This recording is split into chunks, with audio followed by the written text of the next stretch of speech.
Здраво и добро дојдовте во уште едно видео, каде што ова видео ќе разгледаме некои фактори кои влијаат врз растот и развитокот на инвитро културите. Прв физички фактор кој ќе го разгледаме е светлина.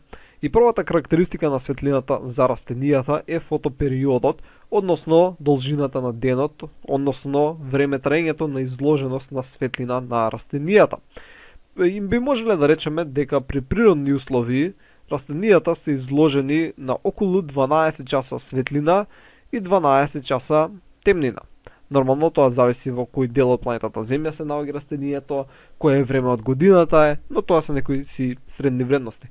Додека во лабораторија, во инвитро услови, во клима коморите кои ги спомнавме во претходното видео, растенијата главно се одржуваат на 16 часа светлина и 8 часа темнина. Во ред, нормално ова зависи од растение до растение и зависи од целта која сакаме да постигнеме. Во ред, зависи од експериментот. Например, ако сакаме да индуцираме соматска ембриогенеза или пак да индуцираме ртење на семе, во тој случај треба растението постојано да биде на темнина. Значи, овие се некои општи guidelines кои најчесто важат, но не секогаш. Зависи од експериментот кој го изведуваме. Втора карактеристика на светлината за растенијата е интензитетот на светлина. Главно, висок интензитет, така значи голем интензитет, влијае штетно врз растенијата. Значи влијае штетно, а тоа е поради тоа што растенијата, знаеме нели дека се наоѓаат во едни садови кои најчесто се стаклени. Сега, ако се изложени тие под силна светлина, силен интензитет на светлина, температурата ќе почне да се зголемува, нели, внатре во садот и тоа ќе предизвика еден ефект на стаклена градина со висока температура, што може да влијае негативно врз растот и развитокот на културата. Значи, многу силна светлина, многу голем интензитет предизвикува пораст на температурата. Трета карактеристика на светлината која е битна за растенијата е брановата должина. Главно црвена и зелена светлина действуваат позитивно, така додека сина светлина главно действува негативно. Повторно, ова зависи од растение до растение и исто зависи од тоа што сакаме да го постигнеме. Например, црвената светлина кај некои растенија предизвикува формирање на адвентивни корени. Адвентивни беше значи на места каде што главно не би требале да бидат. Сината и белата светлина предизвикуваат формирање на калуси, односно зголемуваат шансата за формирање на калус. Белата светлина инхибира создавање на адвентивни корени, нели црвената стимулираше, белата светлина инхибира создавање на адвентивни. Исто така, например, црвената светлина стимулира органогенеза на корен, сината светлина стимулира органогенеза на изданок, така што имаат разлики. Не мора да значи дека се стриктно едните позитивни, едната бранова должина дека е позитивна, другата негативна. Повторно напоменувам, зависи од тоа што сакаме да го постигнеме и зависи од растение до растение. Бидејќи често сината светлина е исто така многу битна за фотосинтеза. Така што не е онака црно-бело. Значи нема очигледен одговор. Нареден физички фактор е температура. Оптималната температура најчесто е 25 степени плюс минус 1. Повторно и овде имаме исклучоци, зависно од тоа што сакаме да го постигнеме и зависи од растенијето од интерес. Во ред, значи, например, ако имаме култура од кај што треба да се размножуваат луковици, во тој случај ни треба температура од околу 18 степени Целзиусови. Ако имаме некои тропски растенија, нормално треба да биде повисока, околу 28. Ако сакаме да прекинеме дорманција на семе, да предизвикаме ртење, односно цветање на некои растенија, ќе ни треба пониска температура. Кај некои растенија дури треба да се променува температурата, каде што преку ден треба да е околу 26 степени, додека преку ноќ треба да е околу 16 степени Целзиусови, односно дали кога е темно и кога е светло. Значи треба постојано да се прават промени. Значи има различни случаеви, секогаш зависи кое растение го имаме во култура и што сакаме да постигнеме. Али еден главен факт кој важи за сите овие дека е во садот во кој се наоѓа културата, температурата е повисока од амбиенталната. Во ред, значи да речеме дека овде имаме една клима комора, така каде што имаме сад, нели, во кој имаме дадена култура, имаме хранлива подлога, го имаме даденото растение. И сега, ако овдека околната средина ни е околу, не знам, ќе бележам 25 степени Целзиусови, тоа значи дека температурата внатре во садот ќе биде повисока. Ќе биде, да речеме, 27 степени Целзиусови. И може дури да постигне и до 29 степени Целзиусови. Значи, температурата внатре во садот е повисока. Тоа е еден важен факт кој треба да се запамти. Значи, температурата во садот со култура е повисока. Ова е главно поради фактот што малце е потешко да излезе топлината надвор од садот, но и самото растение создава топлина. Сепак растението е жив организам во кој се одвиваат голем број хемиски реакции. Така, најголем дел од тие хемиски реакции се екзотермни. Значи растението ослободува топлина исто како и ти што ослободуваш топлина. Нормално таа е многу пониска, но сепак има. Така што затворената средина внатре во садот главно е потопла од амбиенталната. Трет физички фактор кој влијае врз инвитро културите е влажноста. Главно, ако имаме висока влажност, тоа ќе зголеми шансата за контаминација, особено од габи, додека ако е ниска влажноста, тоа ќе предизвика губење на вода од подлогата. Така, значи имаме вода внатре во подлогата и ако имаме ниска влажност, таа вода ќе почне да испарува и да преминува во гасната фаза. Сега, со цел да се регулира влажноста, може да се направат неколку работи. Едно е да се прави еден посебен вид на вентилација на садот, друго е да се изврши ладење на садот, односно да се постави во околина со пониска температура, или пак да се зголеми концентрацијата на агарот. Агарот е химиската супстанца која ја дава желатинозната структура, нели, на медиумот.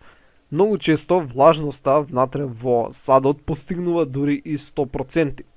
Сега, ако не се појави контаминација, тоа не е некој си голем проблем, така ако сме работеле во добри стерилни услови. Некој од вас може да си помисли, да, па многу е лесно да се контролира влажноста, едноставно само отвори го капакот. Така, нели, го имаме капак. Али не можеш баш да го отвориш капакот, бидејќи може да ќе предизвикаш контаминација. Можеш, ако работиш, нели, во стерилни услови, може би можеш да го отвориш капакот, ама главно тоа не се практикува. И ова всушност можеме да го поврземе со присуството на вода во хранливата подлога. Односно со контролирање на концентрацијата на агарот, не само што ја контролираме влажноста во садот, него се контролира и присуството на вода во самата подлога. Ако има повеќе агар, нели ќе се задржи водата во подлогата. За некои растенија треба да има малку вода во подлогата, за некои треба повеќе.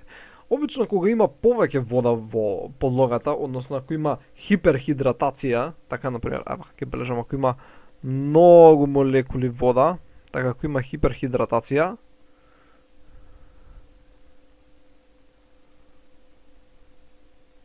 добиваме еден налик стаклест изглед кој се нарекува витрификација.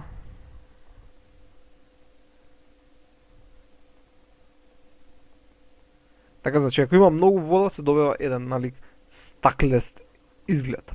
Во ред. Нареден фактор е кислород, бидејќи и растенијата дишат, нели? Сега, кислородот они го добиваат од околната средина и за тоа да се овозможи, се користат вакви капаци, така на садовите, кои од горната страна имаат филтри, со цел да не навлезат микроорганизми, за да не се контаминира културата.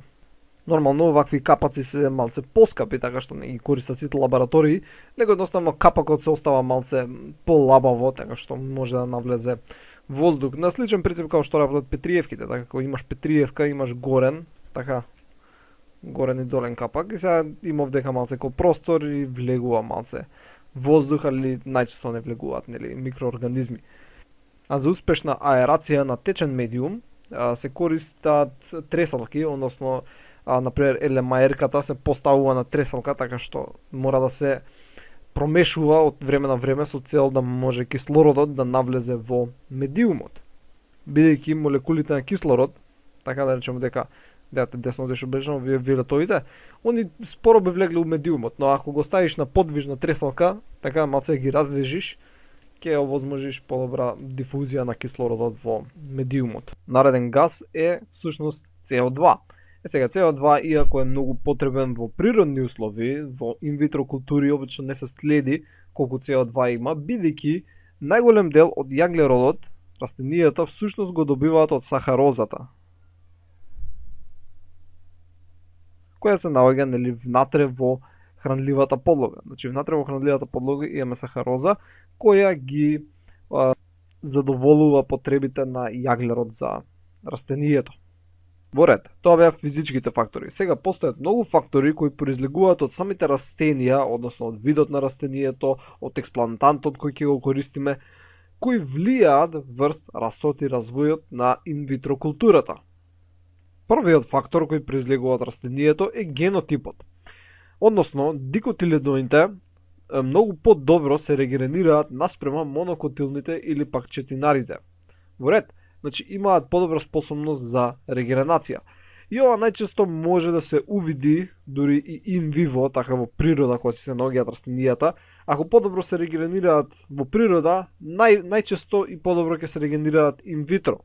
Не мора тоа секогаш да е случајот, значи може има некое растение кое во природа многу споро се регенерира, додека во култура многу брзо. Значи постојат исклучоци, но главно е овој концепт. Влијае и возраста на растенијето. Ова е, мислам, прилично очигледно. Помладо растение има поголема способност за регенерација. И сега интересно е кај растенијата можеме всушност да ги подмладиме, наводници, односно тоа може да се направи со субкултивирање на меристем од некој си постаро растение, значи меристемот беа тие како налик стем клетки кои можеме да ги отстраниме и неколку пати да ги култивираме на даден временски период и всушност ќе добиеме истото растение, само ќе го подмладиме. Или пак можеме да извршиме иницирање на адвентивни пупки или соматска ембриогенеза, па од нив да го регенерираме растенијето и ќе добиеме млада верзија на растенијето. И кога ќе добиеме млада верзија, тоа растение сега ќе има поголема способност за регенерација. Исто така, овие што се помлади растенија, обично не се толку задрвенети. Нормално зависи од растение до растение, нормално тревите некои што се задрвенуваат, но обично ако е помладо, ќе биде помеко, нема да има толку дрвесина на него и тоа прилично помага при регенерација. Друг битен фактор е физиолошка и здравствена состојба на растенијето. И ова повторно е прилично логично. Ако е поздраво растенијето, ќе има подобра способност за регенерација.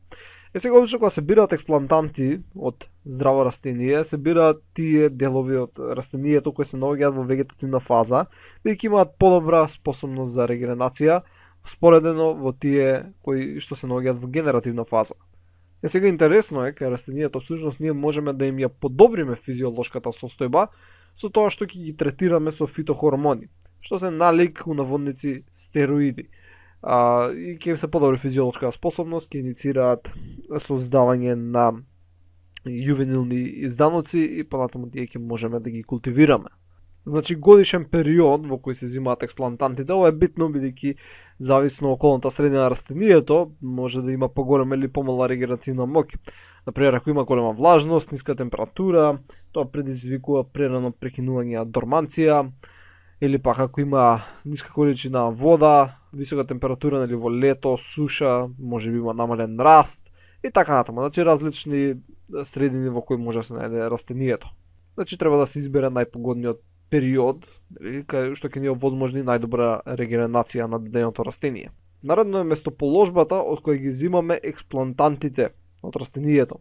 Односно, самата положба на експлантантите во растителниот организам, односно топофизис, има големо влијание врз растот и развитокот на истите во инвитро. Така, значи многу е битно, например, од кај ќе го земеме листот. Тој тука имаме лист и тука имаме лист. Но зависно кој ќе го земеме, може да има различен раст и развој во инвитро. Е сега, интересно е дека кај дрвенесните растенија, јувенилниот меристем се наоѓа прилично во основата на стеблото.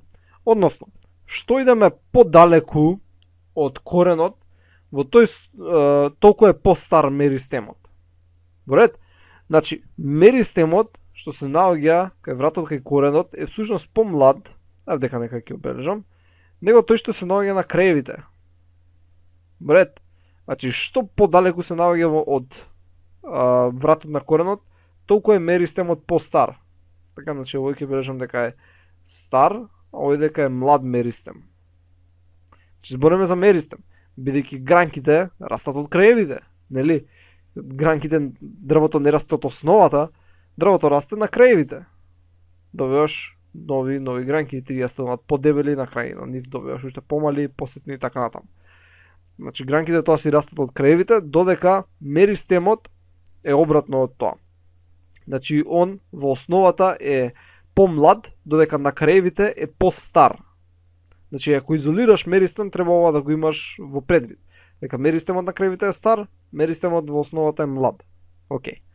Значи, освен за меристемите, има врска и од каде, например, би земале листови. Така, зашто и листот може да биде експлантант. Кај некои дрва, тие листови кои се наоѓаат на врвните гранки, кои се изложени постојано на сонце, имаат ксероморфна градба.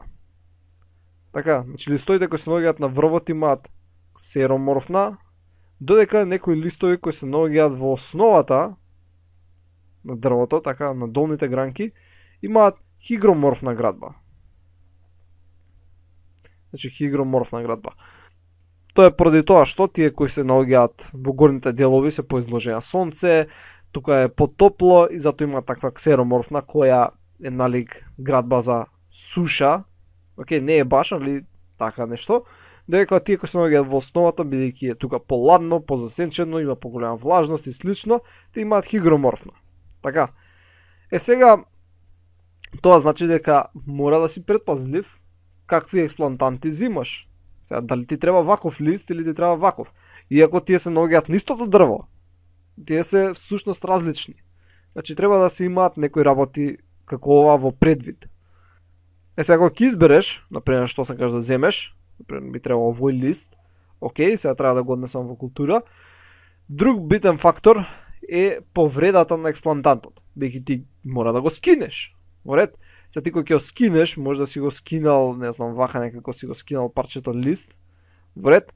И сега имаш овдека место на повреда. Значи ова тука целото портокалово ти е повредено.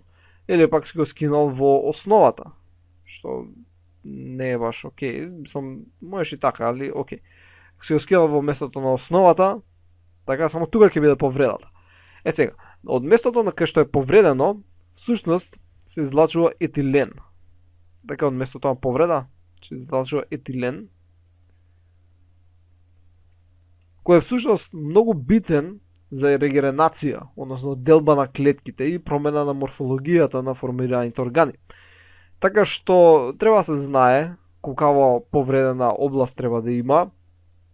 Повторно, за различни култури е различно, различни постапки има, различни цели кои сакаме да ги постигнеме. Но сакам само да напоменам дека треба и тоа да се има во предвид. Така, повредената регија, така површината на повредата. Океј, значи тоа треба да се има во предвид. Друго нешто што треба да се земе во предвид, што е прилично очигледно, е колкав е експлантантот. Така, например, ти ако сакаш да правиш култура и ти ставиш само едно многу мало парче, така, и сакаш од него да се регенерира ткивото, тоа ќе биде малце потешко. Така, например, ставиш едно малечко парченце вака и ви кажеш, аха, од тоа сега ќе ми се регенерира, и добро, може би тоа ќе се случи, али многу ќе биде поефикасно ако имаш поголемо парче. Вред, бидејќи поголемо ткиво, например, сега ќе нацртам тука на поголемо парче, поголемо ткиво содржи повеќе резервни материи, така, значи содржи повеќе резервни материи, содржи ендогени хормони,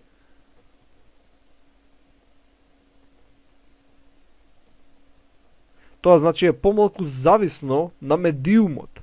Вред, односно има поголеми шанси дека ќе има успешна регенерација. Сега не е секогаш возможно да имаме големо парче на експлантат. Например, некогаш имаме ограничен примерок од кој треба да направиме даден број на култури, така што не можеме да имаме големи парчиња, но главно некој си општо правило дека ако е поголем експлантантот, ќе има поголеми шанси за успешна регенерација. Во ред.